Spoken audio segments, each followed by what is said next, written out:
Tell it again. Tell it again.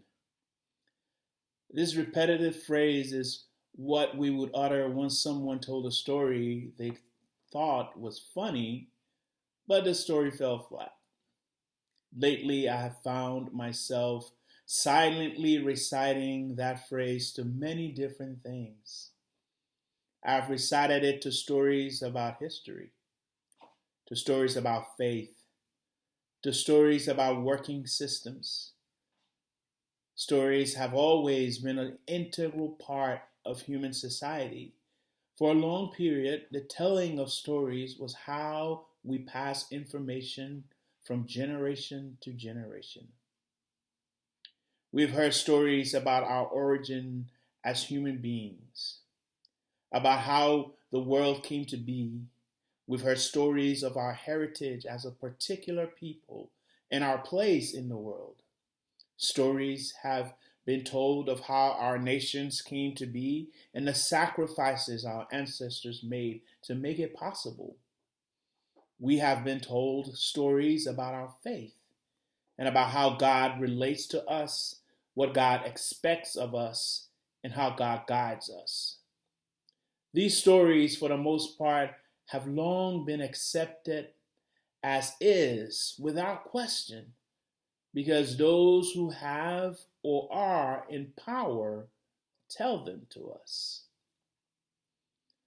The problem with a lot of these narratives or stories is that they tend to leave out the voices and experiences of so many, especially those who have little or no access to power.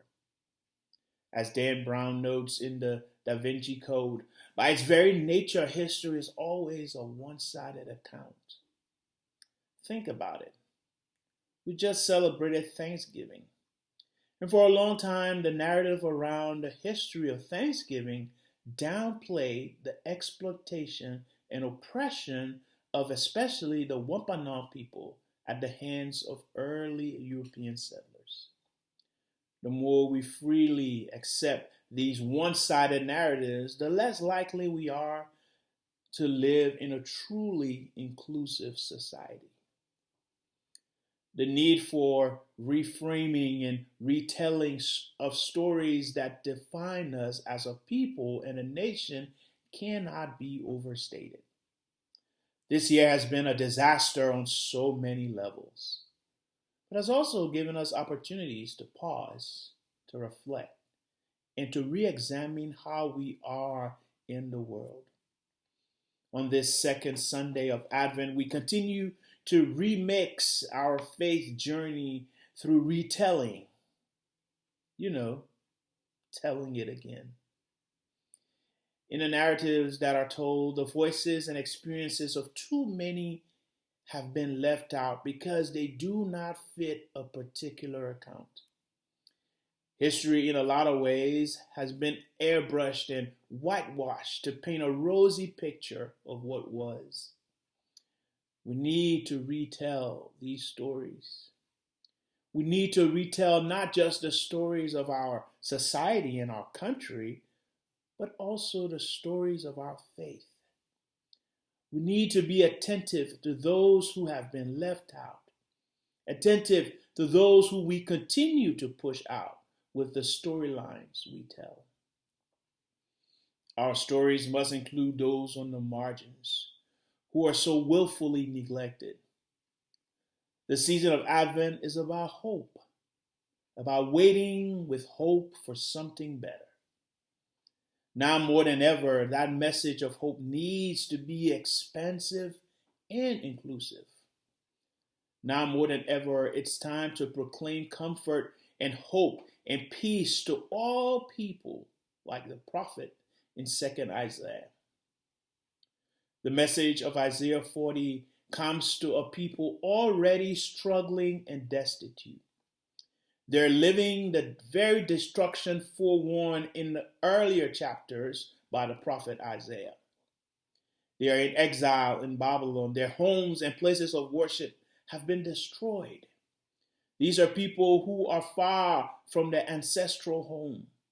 They have been in exile so long, some of them have settled and even prospered, Some had turned their back on their faith and identity, but many still yearn and hope for a return home to Judah and Jerusalem. But even those who hope deeply and passionately for this return had their doubts not just about the possibility of a return, but anxiety about what they were returning to. These disheartened Israelites who have suffered the hardship of living in exile in the midst of discrimination needed a reminder that the God who calls for their hope and trust would in fact deliver. Hope for the people was indistinguishably bound to their recognition of the coming of God's presence in the midst of their seemingly hopeless situation. Having lived what seemed like perpetuity in hardship of the exile life, recognizing or even hoping for the presence of a God who forgives and delivers is not an easy thing. One can even argue that these people were living their own version of 2020. They were living with uncertainty and apprehension about a future they could not wrap their minds around. Still fresh in their minds are the words of the prophet Isaiah proclaiming their doom and the devastation of their homeland. It is even possible that there is light at the end. Is it even possible that there is light at the end of the tunnel for them? Is it possible that they could once again be home, return to a familiar life and existence as a people?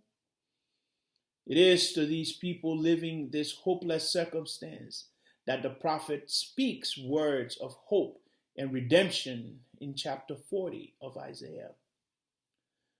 The words of the prophet in chapter 40 marks a crossover from the message of tragedy and destruction previously prophesied in the earlier chapters in Isaiah for the people of Israel. Beginning with chapter 40, the prophet, in what is referred to as second Isaiah, brings a message of hope and comfort from the God of Israel to the people of Israel. Ingrained in this message of hope is a retelling and reminding the people of God's sovereign love and grace. The prophet declares from the Lord that Israel's debt is paid and that she has served her term, and it is time to return home with heads held high. Now, we could argue with the prophet's assertion that Israel's exile has been a direct result of Yahweh's punishment. And believe me, I for one do make that argument. But whatever the reason, God is declaring now that it's time to go home. And it's not going to be like the journey from Egypt with all its peril, but it's time to go home, time to turn the corner, time to return to life as they once knew, time to retell the story of Yahweh's great love, time to retell the story with a new flavor that emphasizes Yahweh's compassion, grace, and forgiveness. Time for hope to come alive again for all people because the mouth of the Lord has spoken. Comfort, oh comfort my people, is what God says. God declares that our iniquity is pardoned. Now it is time to proclaim from the high mountains and be heralds of good tidings, to lift up our voice with strength and not fear, and say to all people, God has not abandoned us. God is here.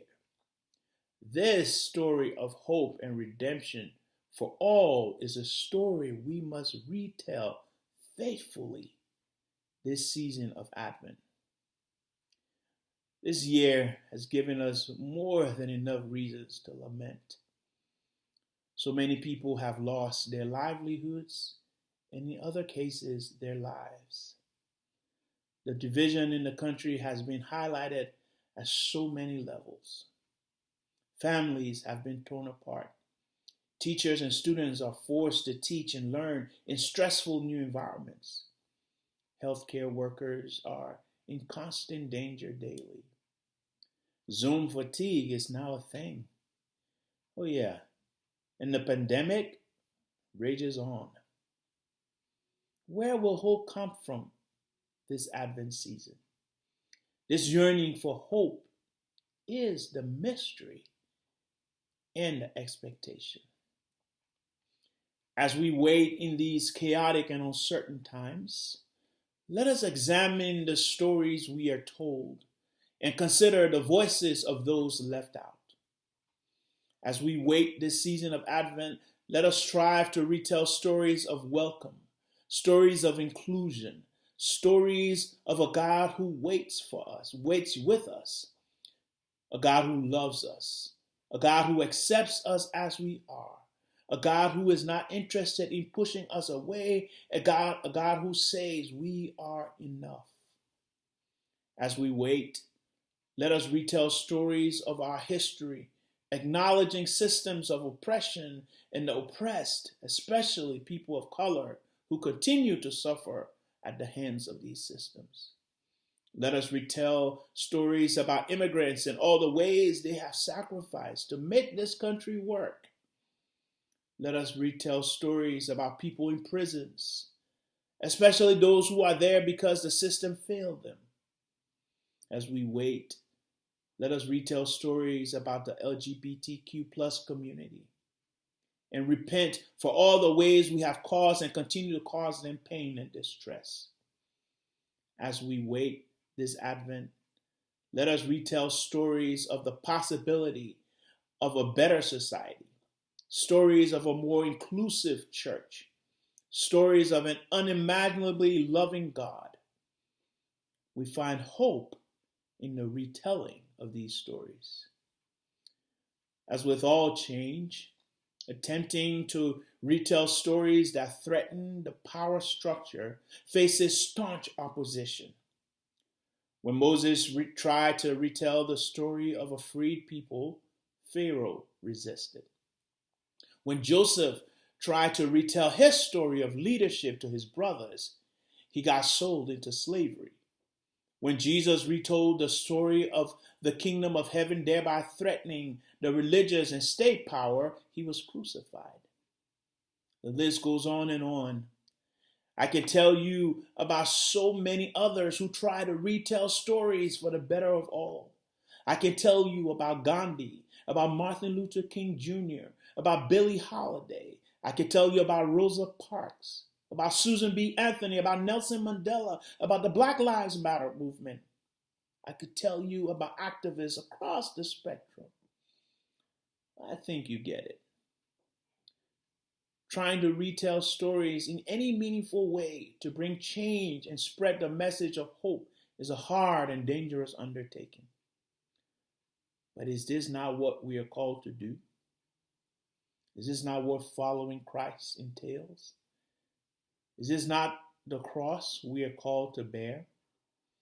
If we are to live faithfully in the world, then, like the prophet in 2nd Isaiah, we must be heralds of good tidings. So here's my challenge to you today. When you hear stories that amplify division and push us to hate each other, say, tell it again. When you hear stories that ignore justice and glorify unjust laws and systems, say, tell it again. When you hear stories that speak only of God's judgment and not of God's unconditional love, say, tell it again. When you hear stories that dehumanize people because of their gender, ethnicity, economic status, or sexuality, say, tell it again. When you hear stories spreading falsehoods, claiming them as truths, say, tell it again. By retelling, we inspire hope. We allow ourselves to imagine the possibility of a better world where we all belong. By retelling, we inspire the fight for justice and equality. By retelling, we paint beautiful pictures of not just what can be, but what should be. I hope today you will draw strength, hope, and inspiration from the possibility of retelling narratives this Advent. Our people are yearning for hope, and we have a task to retell stories that remind them that even in the mystery and expectations of Advent, hope is alive, and we must tell them again and again and again. The comfort and peace the prophet proclaimed as a word from the Lord was not for the religious or political elite. It was for the people, especially the forgotten on the margins of society. It was a message for the voiceless, those who had been oppressed by abusive systems and empires. Our message, the stories we retell, must also speak to these marginalized people. In fact, we must do all we can to allow them to retell their stories based on their experiences and truths. We must seek to amplify their voices and let them participate in the reimagining and retelling of stories that give them hope and meaning. As we continue on our journey through Advent, let us together retell stories that uplift rather than bring down, stories that heal rather than hurt, stories that redeem rather than shackle, stories that welcome rather than shut out. For it is in the retelling of these stories that we reveal the glory of God for all people to see it together. Amen.